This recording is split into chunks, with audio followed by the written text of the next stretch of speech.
Hi and welcome back to my courtroom. Order in this court! No, I'm just kidding. Fabio's Film Files. New video this week about the trial of the Chicago 7. Hold that thought.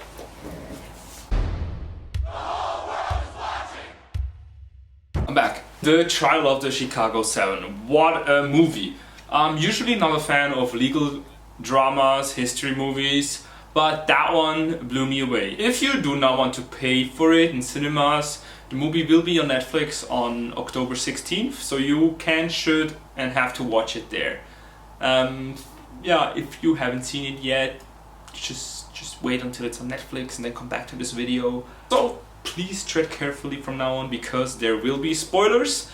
But since the movie is based on facts, on history, I don't consider them spoilers because history buffs know what's happened, and I don't know, it's just not a regular spoiler, it's a cool spoiler. Aaron Sorkin wrote and directed this movie, and what I enjoyed most is how he seamlessly fits in today's politics into this story that happened 50 years ago. He effortlessly points out what's wrong in America and in the world right now with a story that's half a decade old, which makes the current situation, but also the movie, so much more scary, interesting, but also brilliant and infuriating. First of all, I'm not a big history buff. History never really interested me because it's the same over and over again, and we're supposed to learn from it, but we as humanity don't learn from it and repeat the same mistakes over and over again, and it's just kind of boring and sad and disappointing. And what the movie does is kind of prove my point. The trial that happened 50 years ago could be happening right now and not be much different. So a lot has changed in the last 5 decades, but not really. So I think this is enough of this bleak outlook on our future, and let's head back to the movie. The trial of the Chicago 7 is one of my favorites this year, if not my favorite movie. And there are a few things that play into that. What I loved most about the film is its structure. It is built similar to a riot, where it starts slowly and then tensions rise until it escalates completely. And I think Sorkin really managed to encapsulate that feeling and draw the parallels between movie and riot. Because the film also starts very slow.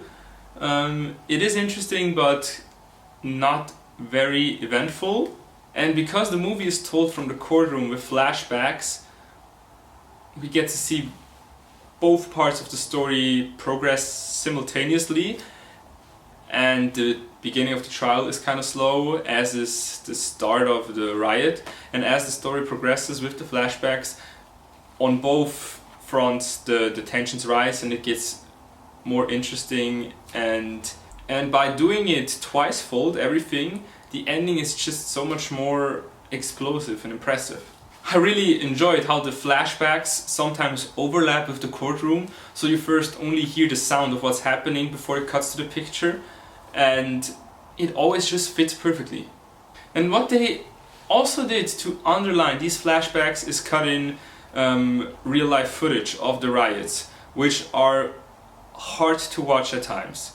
It makes the film a lot more realistic, but also uncomfortable. This discomfort really adds to the story because it's not something. It's not the movie doesn't tell a light story. It's really something profound. And by not shying away from putting difficult material on the screen, it really managed to sell its point.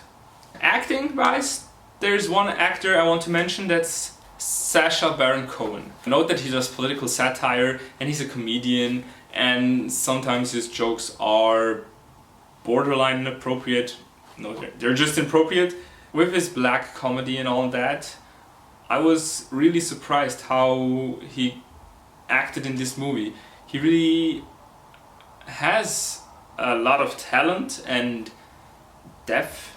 He puts so much depth in his character, and I was just positively surprised. Well, I mean, he still plays a rather comedic character in the movie, but you can see that it's the comedy, the jokes are superficial, and that there's more beneath the surface. The other actors were great too. It's not surprising that they were great because they've all already showed how amazing they are as actors. Eddie Redmayne and the whole cast, like, wow. But yeah, Sacha Baron Cohen, he stood out for me.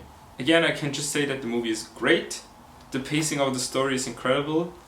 And what I really liked is how contemporary the movie is despite being set in the past. Look out for this movie on Netflix, October 16th, I think. Again, this video is not sponsored by Netflix. I wish it were, but it isn't.